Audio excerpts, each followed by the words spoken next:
How do you feel about the latest trend about diversity, which is diversity of visualness Right. versus diversity of thought? Diversity of thought versus visualness. So diversity of Yeah. how different people, how they look, Yeah, versus because as far as I see on campuses, it's let's have whatever population percentage there are of brown people, they should be in university. Same with those that are underprivileged, they should be represented in some way, representation. But it's more a visual dimension of class, race, and gender than thought. So it's not as Right.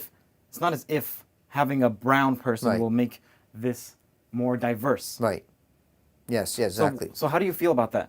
Yeah, I mean, I feel that we need both, and we need to think about across that. And I actually talk about that in a way I call the arc of anti-capitalism, to relate it back to the Marxism point, right? That it's many things that we have to try to think about how we start connecting across many different efforts, many different forms of challenging capitalism. If we understand capitalism, as I do, as central to the ills and problems of our planet right now.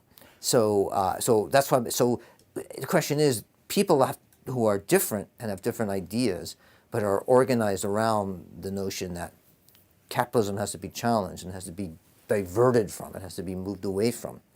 That's really important. So so if people are not in that tune, no matter what their race or other form of difference and so on, if they're thinking, let's say they're right, and we know, for example, we have many. North America, we have India, we have many places where we see people of color who are turning to the right and supporting the right? So that's not like a given where people who are very visible minorities or a certain type of orientation and so on are going to automatically be progressive that we might associate with the left. That clearly does not hold. It never really did, but I think there was a time when there was that more of an inclination in that direction. Now that's basically out completely. I mean, we still do see types of connections and linkages. For example, the African American community in the U.S. clearly still has a link to the Progressive Democratic Party and things even further to the left in terms of a vast majority, right? Well, I know in the social sciences, in Right. particular in universities, there's a left-leaning tilt. Yeah. It's more than just a tilt, Sure. but let's call it a tilt. Right. And then they will say, well, we need more diversity. And then let's get back to race and gender, or Right. what else is there? Race, gender, Sexuality. sexuality. Yeah.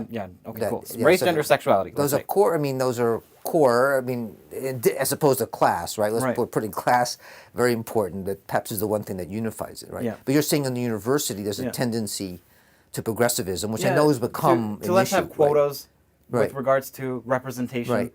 and then this will somehow be diverse Affirmative action, you mean? in a way. Yeah. Yeah. No, it is affirmative action. Yeah. It really is that. It is the idea that historically, people have been harmed and put into lower categories in terms of when you judge achievement.